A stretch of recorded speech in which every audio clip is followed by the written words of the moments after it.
on the inside, she got the scoop on the ones to watch, on the ones that's hot. No one can do it quite like Caroline.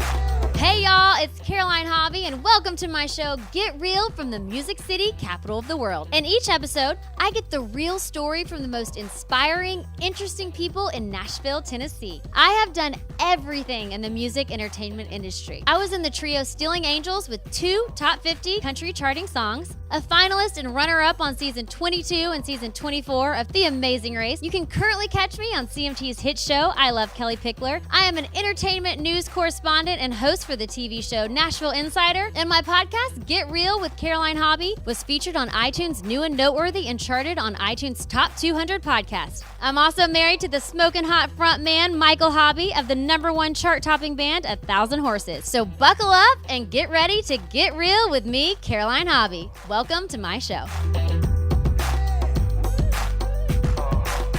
Okay, I'm so stoked. Michael Chandler is in the house, and oh my gosh, I feel a little bit overwhelmed because you're a world champion. You are a 2-time world champion of the lightweight division for MMA fighting. And tell me, how did you get into this sport to begin with?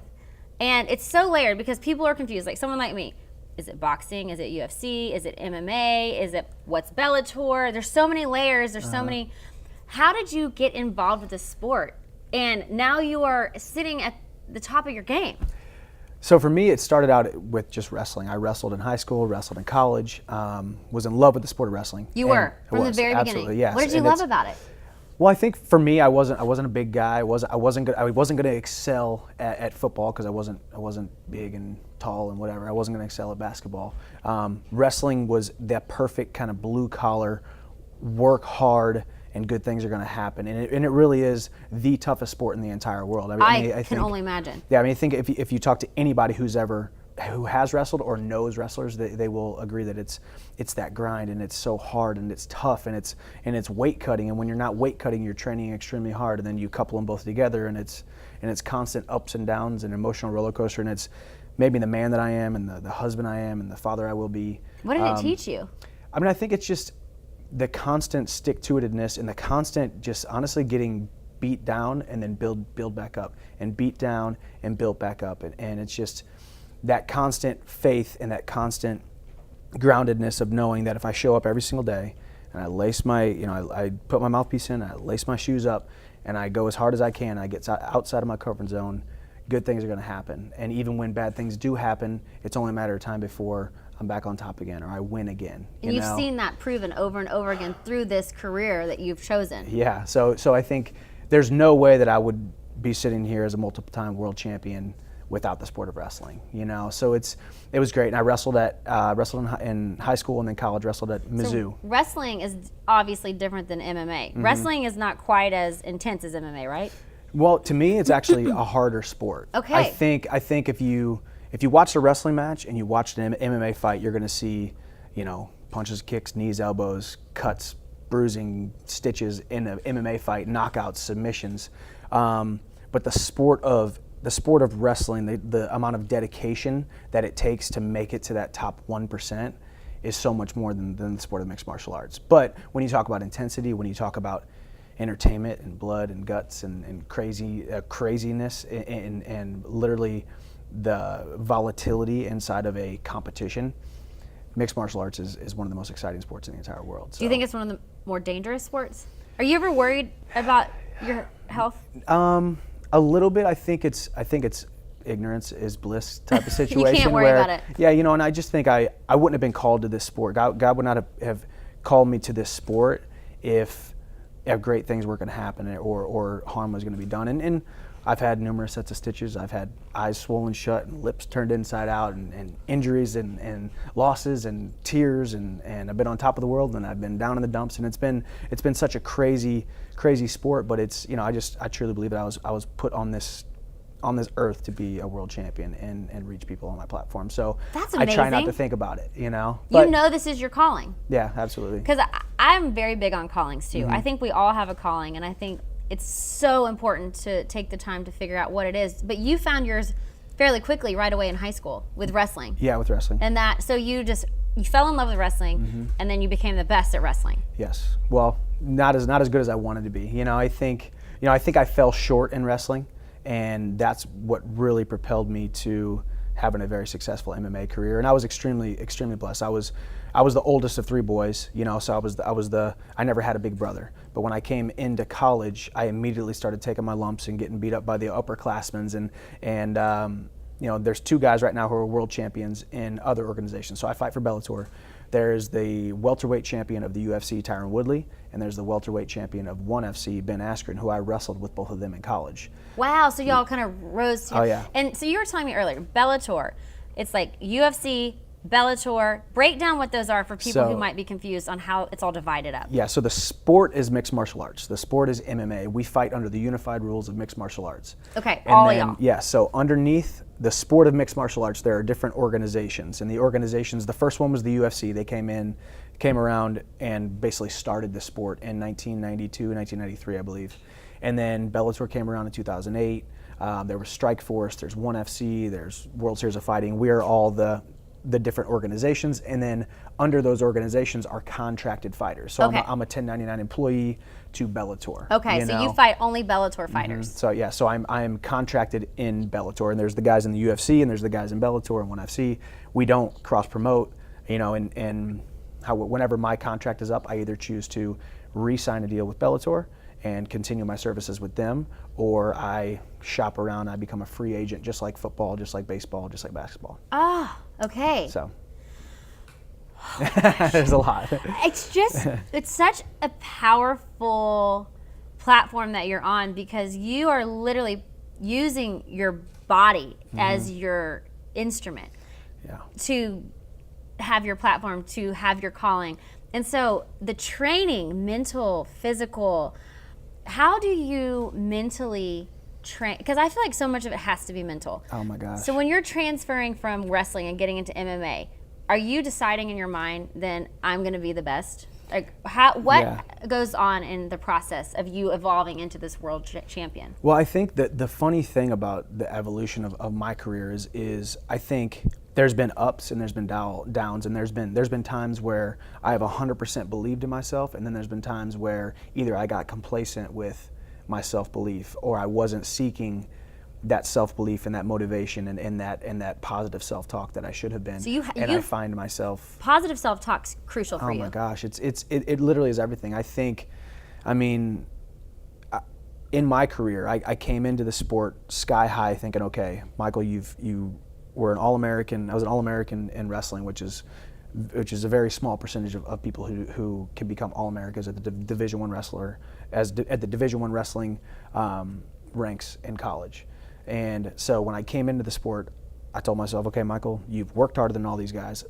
You might not be as skilled, you might not be as good on paper, you might not be ranked as high, but you can go out there and beat them. And literally a year and a half after I stepped into the cage, I became world champion and ranked top 5 in the world.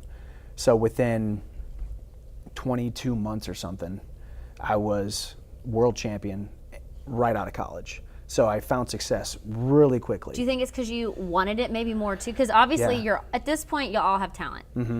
So Absolutely. what separates the world champions from the people who are all talented? I think it's toughness. I think it's consistency, consistent belief, and confident expectancy of really truly believing what you deserve. And I think in college I would tell the reporters, or I would tell my coach, or I would tell teammates, I want to be a national champion. I want to be a national champion. And if you watch the way I trained, I would train harder than everybody every single day. Really? Yes, but mentally, I didn't truly believe that I was going to be a national champion. I didn't truly believe You were that telling yourself though. Yeah, well, I wasn't as much back then. I would tell other people, but when it was just me alone in my thoughts, it was the fear of being successful. Or I can remember numerous times where I was winning a match and all of a sudden I would find a way to lose.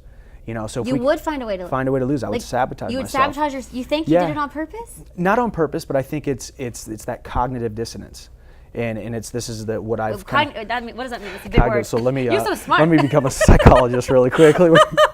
No, but cognitive dissonance is basically I think what is happening not truly lining up with your beliefs. So I was about to beat, say, a guy named CP Schlater, who was ranked top 3 in the country at the time, and I was just a freshman or sophomore. I wasn't supposed to beat him, but I was up by like 5 or 6 points. So what was happening in real life didn't line up with my self-belief. My self-belief was, you'll never be able to beat CP Schlater. You're not as good as him. Because maybe you hadn't gotten there yet. You weren't. You didn't feel like you were ready yet, or something. Yeah, or you just fear of being great because you're not sure what is on the other side of greatness, what that entails, or so it's what is happening not lining up with what you truly believe, so I didn't truly believe that I could beat him, so I would find a way, and I ended up finding a way to lose. I got taken down, and then he let me go, and I got taken down again, and it's a point system, and I lost. And after the match, it was kind of like, what the heck just happened? How did you lose that match? That you had that match. So how do you process it? How do you realize that you were self-sabotaging a little bit? I think I didn't really realize that till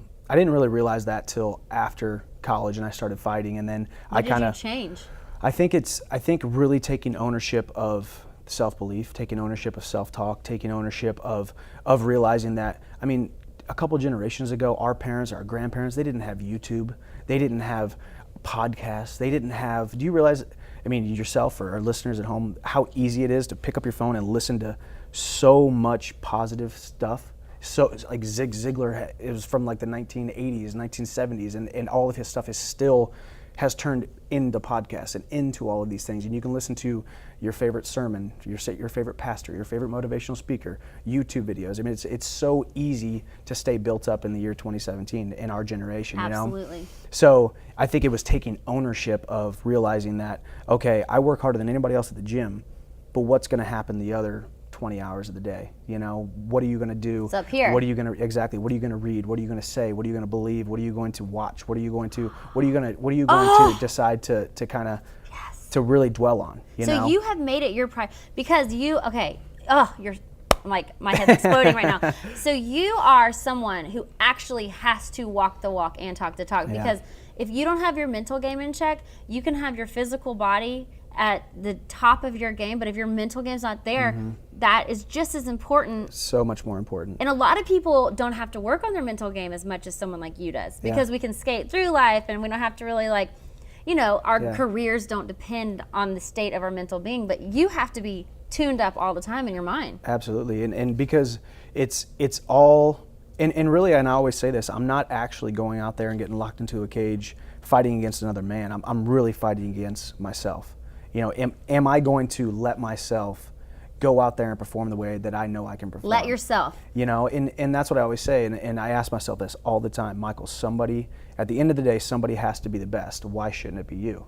Why shouldn't it? Why shouldn't it? So you have to tell yourself that you do deserve that. Always, and because everything I do in the gym, live my life right, what I put into my body, how often I sleep, like every single thing adds up to becoming the best fighter of all time. But on the mental aspect of it, that's the only way that doesn't happen, But that's so important in visualization and really realizing that visualizing things, the brain. I've done a lot of reading or a lot of research, realizing that the brain doesn't really truly know the difference between me picking up a pen or me closing my eyes and watching myself pick up that pen and pick up that pen.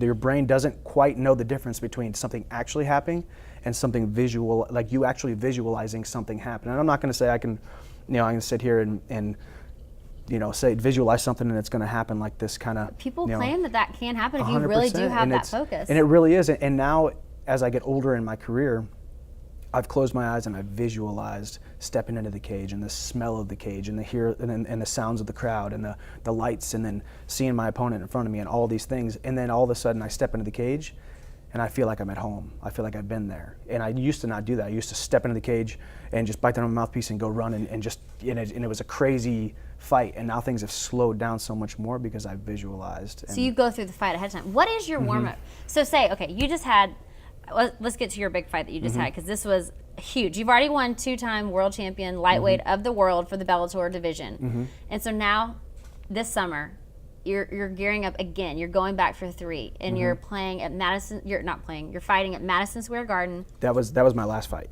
That was this last one. Yeah, that was my last one at Madison Square Garden. Yes. So yeah. So tell me about that, and tell me about your process getting ready for it, and then getting in the fight, and then how dealing with things when they don't go as you have visualized. Yeah. So it's the biggest fight of it's the biggest platform. I think Madison Square Garden pay-per-view. People are betting probably millions of dollars on this fight. Yeah. So when you is that pressure, or do you not worry about that? No, I try not to. And the unfortunate thing about fighting at Madison Square Garden is you don't really truly get to experience it or enjoy it because you don't want to think about Madison Square Garden. You don't want to think about warming up in the same locker room as Mike Tyson or walking the same halls as George Foreman or Muhammad Ali. You don't want to think about those things because with that comes added pressure. Added pressure comes a higher heart rate. Again. Yeah, a higher heart rate and a less mental stability. So you just kind of focus on the task at hand. But it was awesome and it was crazy and it was the biggest platform of my career and it's just such a crazy. It's another testament to how crazy this sport is that I was better than my opponent on paper. I was better than my opponent in stats. I was better than my opponent in everything. And then all of a sudden, 30 seconds into the fight, I rolled my ankle, jammed up and pinched a nerve in my ankle. My whole ankle went limp, basically for the next. It didn't break because I was wondering if your foot was gonna be okay. It looked so bad. It was. Oh my God. It was basically just. I had no control over it, So my brain was telling myself to take a step forward, and it wasn't working. Oh my God! What are you thinking in this moment? Because I know we're all panicking. Yeah, I think it was just stay calm, and I kept telling myself, you're fine, you're going to get the distance, you're going to knock him out on one foot. And you were just going to do it with one foot? Yeah, I was. And I ended up, the only real punch that landed in the entire fight was me on one leg, and I knocked him down, and then I overzealously went and chased him, and my ankle rolled 3 other times, and then the ref stopped the fight, So it was, and then the doctors came in and they were feeling around on my ankle, and the one doctor was looking at the other doctor and said, I think his ankle's broken, I think it's a tibia fracture, and this, that, and the other thing. I'm just pleading with the doctors, please don't stop the fight, I promise, it's just an ankle cramp, it's something, just let me go back out there, I promise you I'm gonna win this fight. And I kind of looked over at my opponent and gave him the old, you better hope that these guys stop the fight right now, just kind of playing those mind games and that mental game. And but with that comes this huge letdown. I spent 9 weeks away from my wife. I trained down in Florida. We saw each other 4 days in 9 weeks, which you know how that is. Yeah. Having a traveling musician as a husband, but it's intense, and you're not ever letting up. Tough. No. It's not like with traveling musicians, at least it's not the wake up, go to bed, all you eat, sleep, and breathe is this, because when you're preparing for a fight like that, you're probably so focused. Yeah, and it consumes you, and my wife is a saint for for dealing with wife. it. Yeah, but the dieting and the sleep schedule and the training. The diet is so, you have to weigh a certain thing, you have to eat a... Yeah, I have to lose about 30 pounds. I'm 185 right now. I got to get down to 155. So how do you lose weight like that? Diet, exercise, and then the last 10 pounds or so is just water weight. But it's... So do you have a training, how long is training period? Training camp is 8 weeks usually, 8-9 weeks. And it's so it's about 2 months. And I usually do a 12-week block training camp, but the first 4 weeks, is kind of pre-camp, and I'm not crazy with my diet, and I'm not crazy with my sleep schedule. I'm not crazy with all that kind of stuff. But that 8 weeks out is go time. So is there a fight season? There's not a fight season. So we fight 12 months a year. It just depends on each promotion.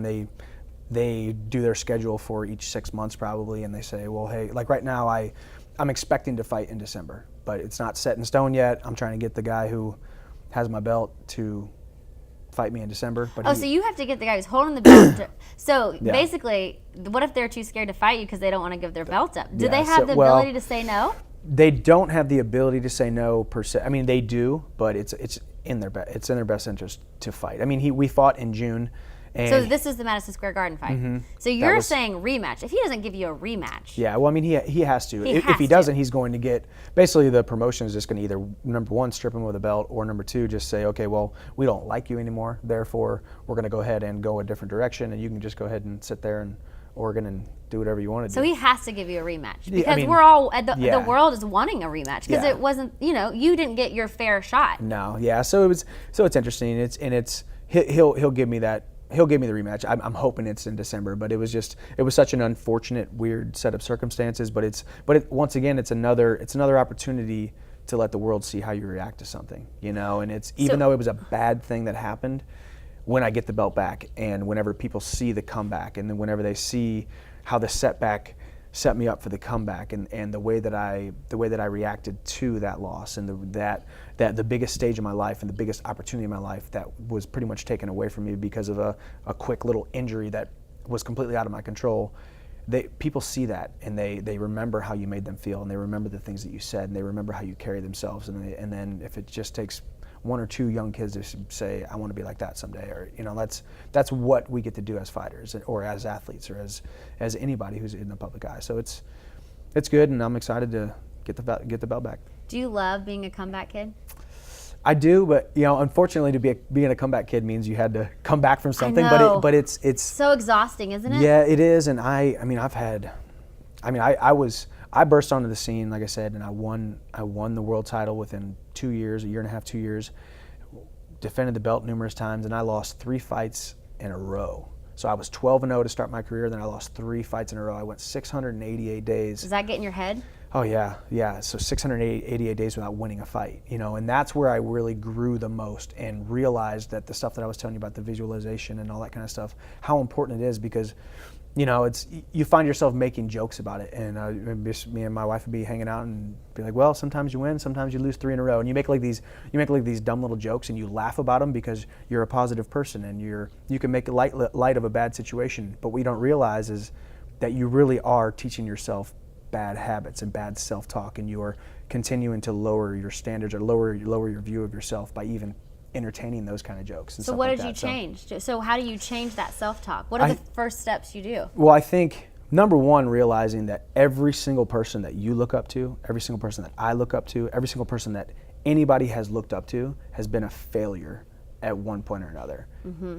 But realizing that failure is an event, not a person, is so huge. And realizing that, that you could Google celebrities or successful people that failed, and there's 100,000 examples, right? But for some reason, whenever you fail, you think, oh my gosh, I'm the biggest failure ever. You think everyone's just sitting there laughing at you, or exactly. talking about it. Exactly. When really, if you realize that failure is a prerequisite to success, and that would be like when Oprah says, "Tweetable moment." Right? I mean, but it really is, because I think. And that's exactly what I did was, Michael, you got to be perfect. Michael, you're world champion. Michael, people are looking at you and you're top 3 in the world, and you're expected to perform like this, and this. And it wasn't just my fights. It became my workouts. And if I got taken down, or I got submitted, or I lost a sparring session, or I lost this, or I lost that, or I couldn't lift this weight like I thought I could. You're like, well, I shouldn't be doing this because I'm a world champion. Yeah, and it's a loss, and now it's another loss, and it's another loss, and it's another loss. When really it's not a loss. These things are just the chain of events that happen in a fight camp or in a career, and so many. Like I said, every single person that we've looked up to, we look at them and we think, man, I wish I could be like that, or I wish I could be like that. But what you don't realize is that layer of failures and shortcomings and setbacks that they've had. And I think realizing, and it comes with maturity, and it comes with being around the block, and But if I was sitting here and talking to an 18-year-old guy who's so excited to fight and become the best fighter in the world, he's going to think I'm a little bit crazy, talking about failing and then becoming successful, because we think we just have to be successful all the time. But you're going to fail. But it's an event, and it's not a person, and that's really what it is. And I am living proof of that. And so I have been the comeback kid numerous times, but I think it's just, like I said, taking extreme ownership, realizing that my brain and my mind and my self-esteem and my self-image, you could sit there and give me all the compliments in the world, but if I don't receive them, and if I don't truly believe them, if I don't truly give them to myself and continue to grow on my own, in my own head, in my own body, in my own spirit, that growth doesn't actually happen, Mm-hmm. So it's really taking ownership of your own mental warfare, honestly, So tell me, what is your motivation? Why do you do it? Why do you press on? I think motivation continues to change. I think now it's realizing that I am not just a fighter, but I'm a husband, and I'm going to be a future father, and we don't have children yet, but I know I already see their faces. I already. You do, so you're visualizing that too. I'm excited, and it's them, but it's also me being a great father, or trying to become a great father, or doing the things that I want to do that adds up to being a great father and a great leader and a great servant to them and my wife. But so that is part of it now. But I think in the very beginning, and it has stayed the same, what has stayed the same is realizing that I've been given such a great opportunity to be sitting here on 2 capable legs and have 2 capable arms, to literally be able to go out and do something that 0.00001% of the world gets to do, and to be able to, even on the days that it's horrible, even on the days that it's painful, even on the days that I want to cry, even on the days that I'm icing this, or I'm taking ibuprofen for that, or, and you get beat down, even on those bad days, there's so many people that would love to be in my position, and I have such a great opportunity that I've been given, and such a platform that I have to be able to inspire so many people. And so I think it's that, and it's not that I feel that there's an obligation or I have to do this because of other people. There's still that inner drive and that inner knowing that God put me in this sport for a reason, but it is realizing that so many people have done so much more with what they have. So I've been given these gifts, and I'll be darned if I'm going to squander them, So I have been given so many amazing gifts, and hopefully I can continue to fight for a really long time, but probably just another couple of years, and then we'll sail off into the sunset and figure out what the next venture is. I love, though, that you take your talent so seriously, because I feel that if we all could dig into our soul and really latch on to our talent and treat it like the gift that it is, like how you have done with yours, I feel like the world would be such a happier place, because people would be fulfilling the reason why they're on this earth. And I don't know where I read it. I'm not going to say it's my quote, but I think, but I read something that kind of disregarding or not fully living out that purpose in your life is a slow suicide. You get so far along and you realize, why didn't I take this chance, or why didn't I, stop this or stop that, or decide to do this or decide to do that, and honestly, for me, it's easy, and that's when you know it's you're doing what you're called to do, when it's easy. I was going to say, how do you know when you're on the right path? I think I don't wake up every morning and like, gosh, I got to go to workout again, or gosh, I got to go to this thing again, or gosh, I got to go, eat right again. Here's my eggs and avocado and spinach, and I just did it for the last, 6 months, blah, blah, blah. You're not mad about it. No, not at all, because I realize it's the means to the end. It's a means to an end, which in the end is the end goal is winning a fight. And each time you win a fight, it's a bigger platform, and each bigger platform is more and more people and more eyeballs and more people that can hear your name or hear the words that you speak. So it's easy. That's when you're doing what you're called to do, is when it becomes the routine is easy for you, and it's not you. There's nothing holding you back, and you just continue to move forward in something, and the goals get bigger and the goals get scarier, but you're not afraid because you're doing what you're supposed to be doing. Oh, I love that. Okay, I want to ask you a few little kind of rapid fire questions. Okay. They're kind of going to go a little deep. Oh, shoot. Because I know you have Blessed tattooed on your chest. Yeah.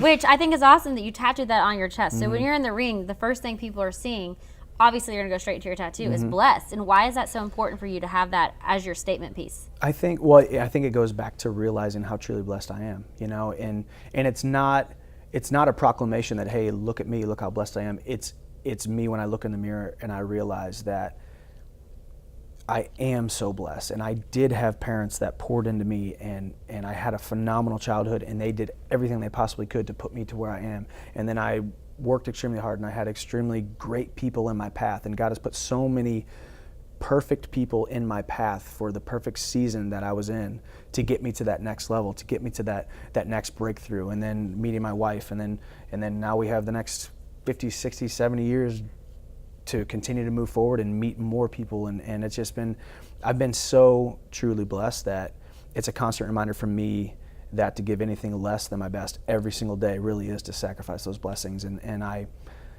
do it sometimes, but it's a kick in the butt to realize, hey, why are you being lazy? Or hey, why are you not doing what you said you were going to do? Why are you not giving 110%? Because there's going to be days that are like that, but you realize, you just kind of acknowledge the time that was lost, or you acknowledge the day that you were lazy, or you acknowledge the bad decision that you made, and you realize that the sun really will come up tomorrow morning, and yesterday really did end last night, and you continue to move forward. So that's kind of where the blessed tattoo came from, I believe. Okay, so I'm gonna ask you a few rapid fire questions. Okay. What is faith? You don't have to give a long answer. You can give one word. You can give whatever you feel called to give. But what is faith? What does faith mean? Faith is I think blindly moving forward with something that you truly, truly believe, and the conviction that you know the truth. I guess just the truth. Like you know what it is, even though you're not 100% sure of everything. But you know what it is. If that makes sense. Yes, totally. What is the point of this life? The point of this life, I think, is, for me, it's helping and inspiring as many people as possible, whether it be through direct contact or whether it be someone that you've never even met, and truly, fully living up to your potential. Because if you do truly live up to that potential, more and more people are going to be impacted. What is the one thing that causes people to get in their own way? I think it's the lack of self-belief, and it is so hard. Sorry, I might go a little bit longer than rapid. I might be a little less rapid, but I think it's that lack of self-belief, and a lot of times it's because we are afraid of being cocky, or afraid of being overconfident, or afraid of being looked at like better than people. And I think I did that. And you didn't want to act like you were aloof or above. No, and it's so hard because in order to be successful, in order to be up here, that means there has to be people below you, right? So there's this weird becoming the best at something, whether it's sports or this or that or the other thing. There has to be people that are still working to try to get towards you, and they maybe think that you are better than them, but you can't. It's so hard. It's hard for me to describe, but it's a cognitive dissonance. It's another cognitive dissonance because it's a dance almost. Yeah, and it's trying to do your best, but doing it in a way that people know that you just got there with hard work and humility. So it's hard to be humble and show humility while also being the best, but it can be done. And there's so many examples of it out there. Is that one of your missions, is to show that, to expose your humility and hard work while being the best? Yeah, because I think, we see it all over the world. We see it in the movies. It's like, the nice guy finishes last, right? Or, or the bad guy doesn't care about anything, and he rubs so many people the wrong way, and he does so many of the wrong things, but he becomes the best because the good people were afraid to achieve that because they were good people. But he didn't care. He just plowed through and went for it. Exactly, so it's so hard, but I think this generation, I think our generation was called to show that you can be a great person and show humility, but also be wildly successful and whatever it is for you to mean successful. It doesn't necessarily mean money, or it doesn't necessarily mean fame, but it could mean money and it could be fame. You could, there's absolutely nothing wrong with being wildly successful and making a ton of money and having a ton of people following you and have a huge following and sell books and do this and do that, whatever success is for you. There's nothing wrong with being extremely, extremely successful, because that if you live a life that still shows humility. Do you think God prepares people for success by putting them through trials and suffering and pain before? Do you think that's part of the process to become great? Do you think that's necessary, or do you think you can avoid that? I think it's absolutely necessary. It is hard to, as a Christian, it's hard to say that God would have, wanted, because it's the age-old question, why does God, if God is such a loving and forgiving and amazing God, why does he let bad things happen to good people? I know that, and like right now, Houston, the flood, like exactly, why are these things, why does it happen? And I think that's one of those questions that's so deep and so layered and so hard to answer. So along that same vein, I think what we describe, or what our definition of bad is, might be wrong sometimes. So maybe God did let us go down a path that led to a dead end, or led to a loss, or led to heartbreak. A setback or heartbreak, and it was such a bad thing. But if that bad thing turns into something good, was that really a bad thing? So that perception of what bad is. I mean, I've had a lot of bad things happen in my life, but I can look back and say, well, that wasn't so bad. And yeah, it was bad at the time, but shoot, if this happened because of that, I guess it wasn't really a bad thing. So it's our perception every single day, and it really is just believing believing in God's will. I mean, the older I get, the less I pray for things. Really? And I pray that God's will be done. Right? Is that what you pray every day? Yeah. I mean, I think it's because I think like we said, if something bad happens, that means maybe I was praying for something to happen, and then all of a sudden a bad thing happened, or maybe the bad thing was that not happening, or that not coming to fruition, but that might just be a closed door that's going to lead to another open door, right? So it's, I don't know, the older you get, the more you realize that you're just trying to make it in this world. We're just flying by the seat of our pants. And I think that's something that if people live by that as well, that realizing that you might look at this person or that person and realize they have it all together, or think they have it all together, but they're just trying to make it in this world, or they're just flying by the seat of their pants too. You're just living on a whim and a prayer, and just hoping that good things happen. And that's, the older I get, the more I kind of have that, I guess, carefree kind of mentality. So, what has marriage taught you? Oh my gosh. Oh man, it's been the most amazing thing ever. You have an incredible wife. Y'all have an incredible, but I feel like y'all have done marriage right. You have the right perspective for marriage. Yeah, I think it's been tough. I mean, not tough. It's with my career. Right. I mean, I long story short, I chased her for like 7 years, and I didn't really chase her. I had an idea of her for about 7 years when I was in college. Did you know her? Didn't really even know her. I knew her dad, and I knew his reputation. You just loved her right away? Oh my gosh, yeah. Oh well, yeah. It's How long amazing. Long story. What was it about her you loved? Well, I just knew there was this idea of what I had of her, and then the day that we met, it could have been a huge letdown. It could have been like, well, shoot, glad I wasted all that time thinking about this Bree Willett girl. But I went and I got this tooth knocked out in college wrestling, and then the University of Missouri sent me to her dad. He's a dentist. My dad's a dentist too. Yeah, there you go. See? So we're sitting there, and I was looking at all these pictures and his family photos, and I'm like, gosh, dang, that little brunette is cute. I wonder if that's his daughter. And then So thank God you got your tooth knocked out. Exactly. I will never, and it's still there. I've had 20 fights now, and this tooth is still sticking in there. It's still got some good glue. And then anyways, in a roundabout way, my Bible study leader was in a Bible study that he led, and then I was in another Bible study that all of her friends were in, and it was just, so I kept hearing these little stories about this girl, Bree Willett. I'm like, that's that girl, man, that's that girl. And then, of course, in our industry, or in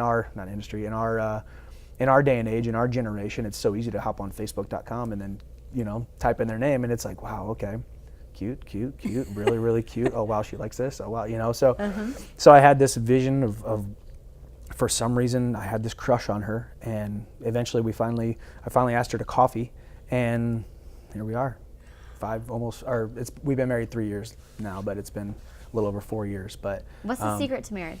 The secret to marriage is I don't know, I think it's just constant service. I think it's, for us, if we're not kind of doing something for the other person, not out of necessity, but just out of love, or out of just to constantly, that's how I show her how much I love her, is doing things for her, or reminding her how much I love her through, there's the love languages, and we practice those as much as possible. And I think it's just constant service, and it's constant humility. I mean, that's really what it is you never really have to be I don't know, just that raw, like, here I am, this is me from head to toe, this is who I am, and these are my insecurities, and these are my fears, and these are my goals, and these are my doubts, and these are my everything.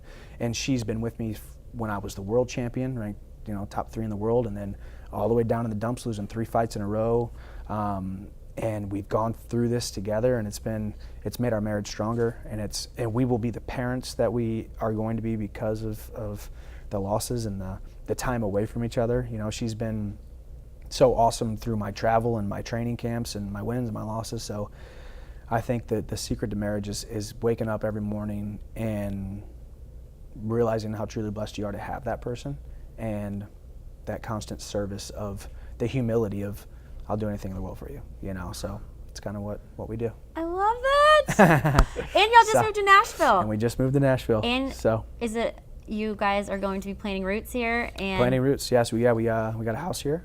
So, yeah. Yes, and I'm opening up a gym. Okay, Yeah, so we can yes. all come to your gym. What's it Can all called? come Where to is the gym. it? It is not open yet. It's going to be Paramount Fitness, and it's right across the river in East Nashville. That's where I live. There the you east go. side. The east side. Yeah. Paramount Fitness. Paramount Fitness. Yeah, we're going to be on Davidson Street, right So there. what can we expect in the gym? So the gym is going to be, obviously, since I'm a fighter, my goal is to put Nashville on the map as a mixed martial arts city. You know, Awesome. we got a couple MMA gyms here, but no real true blue pro fighters that live here. We had 2 guys that are in the UFC right now, Dustin Ortiz and Luke Sanders, who are from Nashville or from Franklin, that had to go to Arizona or California to go get their training because there's not a training hub here. So you want to make this a training That's hub. what I want to build. I mean, it's such a big city. It's not a Yes. huge city anymore, but it's a growing city. Yes. But it's a big enough city that we should have a phenomenal fight team. You're right. Now, you know, so I have no doubt that you're going to yeah. make this happen. There we go. So we'll have a pro fight team, but it'll be open to the general public. We're going to have a fitness group classes and one-on-one training, as well as adult and children's Brazilian Jiu-Jitsu, adult and children's MMA, kickboxing classes, and all that kind of stuff, plus a wrestling club. And so we're going to have a ton of programs and hopefully change a bunch of people's lives. Heck. Get them in shape. Yes. Okay, so before we wrap up, my last question I like to ask all my guests. Mm-hmm. Well, one, I really want to know this from you. What is some advice you would tell your younger self? I think just don't put so much pressure on yourself, and there's nothing wrong with being successful. There's absolutely nothing wrong with being successful. I love that. This kind of goes hands in hand with my last question, which is leave your light, which is leave some inspiration. How have you been inspired? What is it that you want your legacy to be and your inspiration to be? Or how have you been so inspired? Yeah, so I think it continues to go back to realizing and counting your blessings and realizing that you've been put in a position to be able to do something great, and every single day that you don't give your best is squandering those gifts that you've been given, and constantly remembering that it's not that people don't do the right things, it's that people don't do the right things for long enough. You know? Ooh. Yeah. Oh. that's good. That's been, you know, people give up when it gets hard. And you're just a constant work in progress. We all are. Gosh, I'm going to fail again, and I'm going to fail again. But through all that, I'm going to become a successful person. And if you can continue to move forward and continue to fight, literally or figuratively, for long enough, eventually you're going to continue to find success. So it's not that people don't do the right things. We can all do the right things for a day or a week or a month, but it's just that people don't do the right things for long enough. And so many of us have given up on a dream or given up on anything or any endeavor just moments before they were about to have that breakthrough, or moments before they were finally going to shake that one hand that got them to the next level. And you know, I think Nashville is a city of that, you know, and it's all about who you know and constantly grinding and trying to make it and scrape to the top, you know, and that's really what it is. It's not that people don't do the right things, it's that they don't do them for long enough. Heck yes, Michael Chandler. You know what your second half career is? Motivational speaking. I mean, seriously, like you, Tony Robbins, Joel Osteen, you were right there with them. That's some big shoes to fill. You have the feet to walk in them. Right. Michael Chandler, thank you for joining me on my show. Oh, you're amazing. Thank you. You're the best. Thank you. Peace.